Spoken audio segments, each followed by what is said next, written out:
They don't even call it a tent anymore, they call it a membrane structure. Anyone who chooses to tie in with the circus inevitably becomes well acquainted with Mother Nature's occasional fits of wrath. John Pugh, as a young circus manager, got his introduction to violent storms more than 4 decades ago in upstate New York.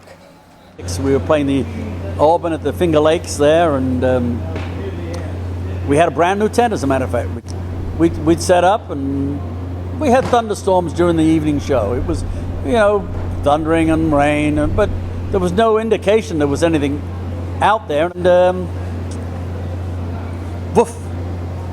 I could see all the trucks and trailers parked on the other side of the tent. The tent went up, and it went down. And you've got to remember, in those days, we had 50 quarter poles besides the big center poles. When those center poles come down, they kind of draped over the thing, so people had time to move. But they never did. They didn't get out of the tent.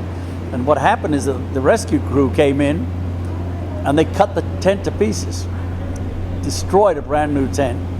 And we had to send from the old tent from down south, and we didn't get the tent until we were playing Niagara Falls, which was about a week later.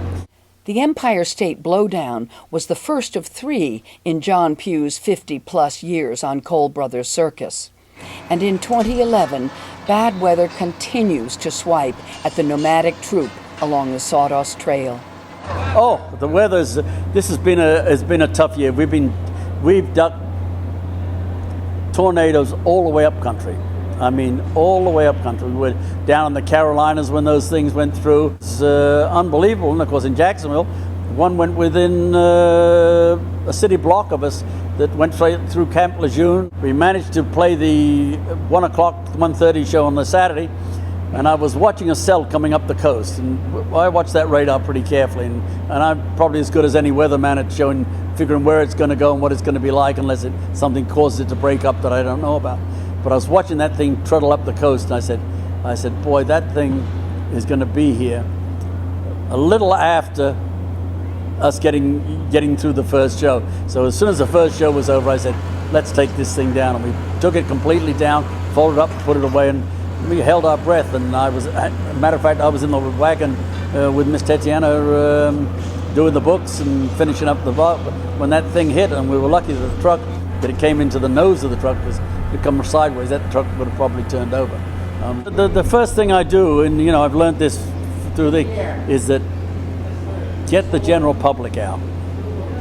You can lose the tent, but you better not lose it with any people in it, because boy, with the attorneys and lawsuits you have now, you might as well leave the country. But storms are not the only surprise that Cole Brothers encounters from time to time. Just recently, when its big top failed to meet local standards, the circus had to cancel the first 2 shows of a 3-day stand.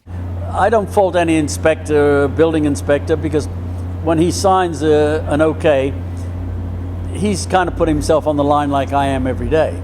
I mean, if he says this thing is right and something happens, a seat collapse or a freak storm hits the tent and it blows down or something like that, I mean, if he signed that thing, he's basically, he's going to be pulled up on it. And so you can't think, I mean, the only trouble is that a lot of those guys don't understand what they're looking at. We're probably the first tent moving circus there is. They don't know whether the class is as a temporary structure or a permanent structure. When you look at this tent, the way it's built, it is almost built like a thing. It's a they don't even call it a tent anymore. They call it a membrane structure.